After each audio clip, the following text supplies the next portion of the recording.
Hi guys, today I want to discuss the casing stones or the outer shells of the Great Pyramids. There remain puzzling unanswered questions about them. Many have seen an illustration of a pure white pyramid with a gold apex on the very top.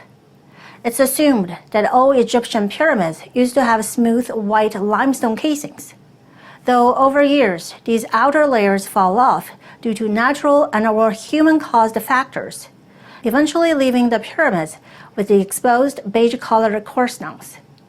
The Khafre pyramid still has some original white casings on top, and the Great Pyramid of Khufu has similar casings in certain areas at the bottom. The Band Pyramid in Darsha has the most surviving casings of all. Besides the white casings, there are also dark granite casings at the bottom of the Khafre and the lower portion of the Menkaure pyramid. Up until this day, the Khafre pyramid still has both white and dark casings. Why did the pyramid builders use two kinds of casing materials? Do they serve different purposes? Another interesting fact is that the earliest known descriptions of the Giza pyramids, written by ancient Greek historians Herodotus and Strabo from over 2,000 years ago, recorded the dark casing stones of the Khafre pyramid, but they did not mention any white casings. Were the white casing stones fully intact during that time? If so, an entire smooth white pyramid reflecting the bright sunlight ought to be a fantastic sight to see and, in my opinion, totally noteworthy. But none of the ancient Greek scholars wrote about the Khafre's white casings, or for that matter, the Khufu's. Some people suggest that the casings of the three Great Pyramids were fully present during the dynastic Egyptian times. Some propose that according to a 17th century astronomer, John Graves, the casing stones were intact as late as 1650 AD. Are these claims true or not? Were the pyramids covered with smooth white casings back then? If so, then why did ancient Greek historians only specify the dark casings but not the white ones? And why did the pyramid builders use both white and dark casings? I discovered something very curious about the dark granite casing, which made me think that possibly the two distinct types of casing stones were created in separate times, associated with different climatic conditions, which means the pyramids and their builders could be much older than currently believed, and have been through a previous warming and cooling climate cycle. Here are the remaining casing stones of the Khufu pyramid, located in a section at the bottom. They have angled, sloped surfaces and are made of white limestone, just like the surviving smooth casings of the Khafre and the Band Pyramid. If the Great Pyramid had full-on casings, then it would have had angled and smooth stone facades, not stepped and tiered like what we see today. Another key piece of information is that several studies have proven that Khufu and Band Pyramid's white casings are artificial, reconstituted limestone, and show clear evidence that they are different from the natural stone of Tura. With this in mind, let's check out the earliest historical records describing the Great Pyramids written by Herodotus. He wrote that the Great Pyramid, the whole is of stone polished and most exactly fitted. This pyramid was made like a stairway with tiers, or steps. Although he mentioned polished and exactly fitted stones, which sounds like describing intact casings, he then explicitly wrote about the pyramid look like stairs or steps, which means the smooth casings were already missing in the 5th century BC. Descendants of the polished and well-fitted stones might be portraying the bottom casings, which are still visible today. A few centuries later, Diodorus Siculus from the 1st century BC recorded that the Khufu pyramid's entire structure was undecayed, and reported the sizes and stones of the top layer of the pyramid. The detailed knowledge of the pyramid's top layer could only be gained through climbing it. Climbing the Khufu pyramid is only feasible when the smooth casings are mostly gone, so one can grab and stand onto the exposed, tiered core stones to ascend. Therefore, these ancient writings confirm that the Great Pyramid likely had no casings during those times. I read John Graves' book, Pyramidographia, published in 1646. in which he documented his own observations, plus earlier European and Arabian historians' accounts. Graves did not indicate that any of the three Great Pyramids were fully covered with casings, and he did not reference any previous records stating this. He commented that the Khafre pyramid stone being white, though nothing so great and vast as those of the first and fairest pyramid. The sides rise not with degrees, aka steps, like the Khufu pyramid, but are all of them plain and smooth. The whole fabric, except where it is opposed to the fourth, seeming very entire, free from any deformed ruptures or breaches. It reads as if the Khafre's casings were mostly intact. But here is a 1610 drawing, rendered before Graves' visit to Egypt. It depicts the Giza pyramids looking very similar to today's. The Khufu has no casings, and the Khafre has some casings on the top. As you see, when verbal descriptions are not specific, they can be misleading. The orders from the 1st century BC declared that the pyramid works far excelled the rest in Egypt, not only in the massiveness of the structures and in expenses, but also in the skillfulness of the architects. An Arabian scholar, Ibn Abd al-Qur'an of the 9th century, stated that he could not find amongst the learned men in Egypt any certain relation concerning the Great Pyramids, and asked if the pyramids were built before the flood. For if they had been built after, there would have been some memory of them amongst men. Graves also voiced that it is hard to believe that ancient Egyptians built the pyramids, since they are so monstrous, that if the ancients did not attest as much, and some of them described it to be more, this age would hardly be induced to give credit to it. Generations after generations, people were perplexed by the immense pyramid construction and having troubles accepting the Old Kingdom pyramid narrative, and thought about whether the Great Pyramids were antediluvian. From these historical records, we gathered that the smooth white limestone casings of the Great Pyramid of Khufu were mostly gone around 2,500 years ago, as the historians witnessed it as tiered with steps, pretty much like what we see now. I think it's possible that most of the limestone casings were absent as early as the Second Dynasty period. There is an alleged quote of the Greek philosopher Thales, who visited Egypt. He described the pyramid as white as teeth, shining in the sun with a golden apex. I think that could be an artistic expression, something like the pyramid under the glaring desert sun appearing to be white with a gold apex.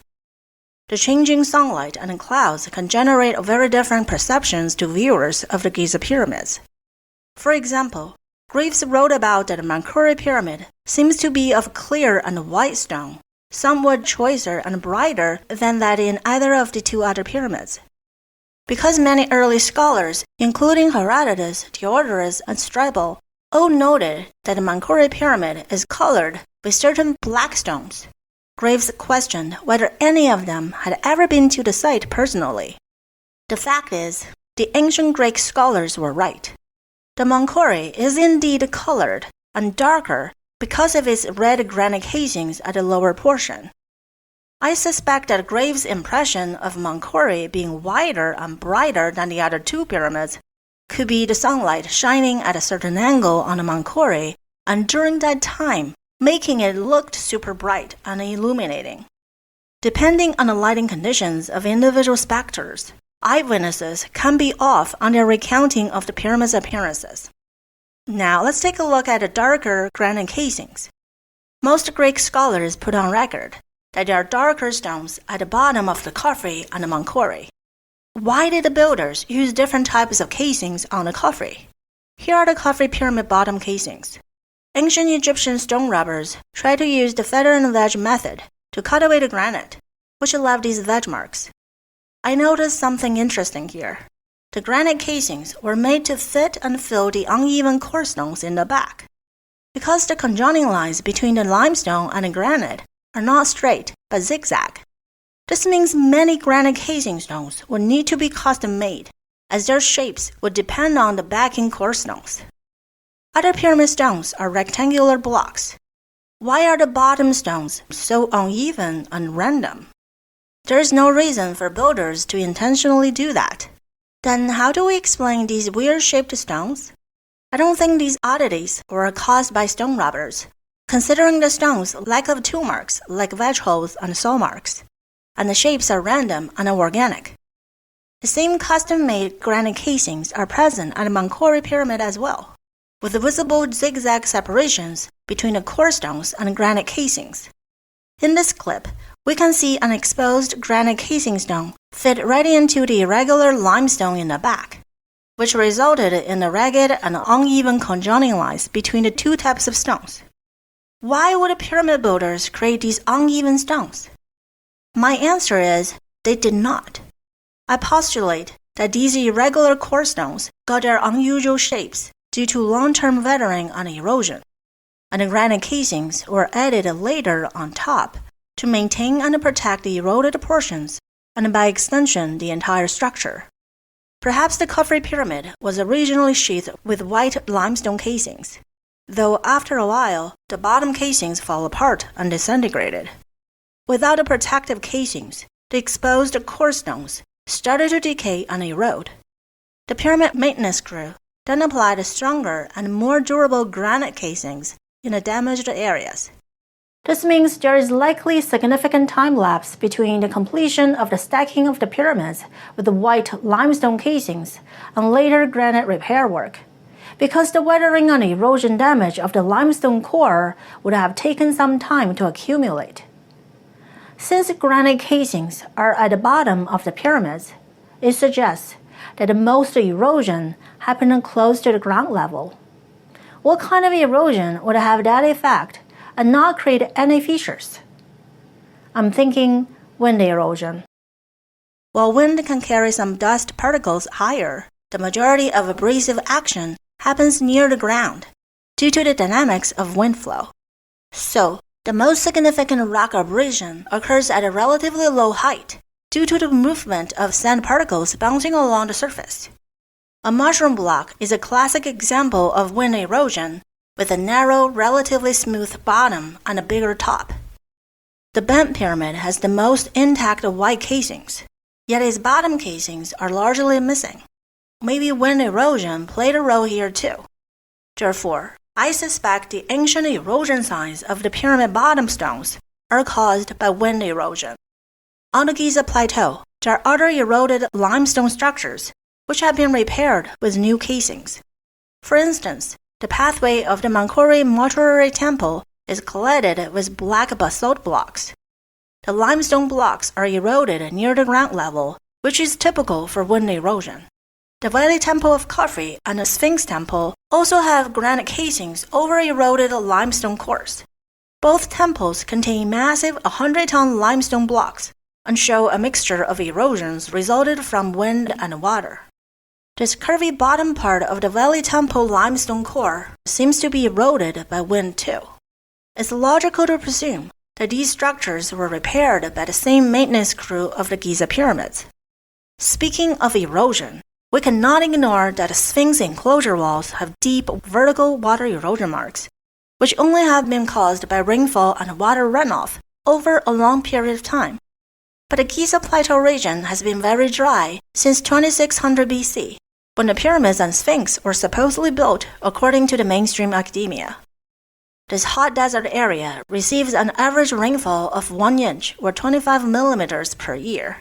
Such a tiny amount of rainfall cannot cause the severe erosion marks we see around the Sphinx.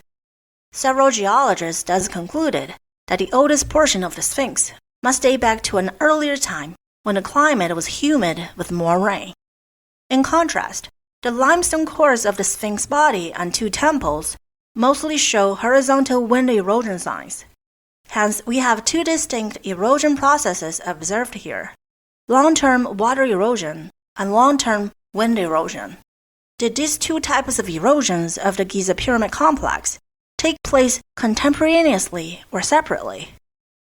Water erosion is more prevalent in humid zones and wind erosion in arid desert regions. Though these two types of erosion can coexist at the same time in a semi-arid area, which experiences both types of erosion due to fluctuating weather conditions. In a semi-arid environment, water erosion on limestone can occur in various ways. A primary one is through a process called chemical weathering. When rainwater, slightly acidic because of the dissolved carbon dioxide, slowly dissolves the limestone rock, leading to features like pits and sinkholes. The chemical weathering process on limestone typically starts at the top of the rock formation, as rainwater first comes into contact with the exposed surface, dissolving the calcium carbonate in the limestone. We can find plenty of rough, pitted, and honeycomb-looking limestone rocks in Giza temples and some pyramid blocks, and their most eroded parts are in the upper portions and not the bottom.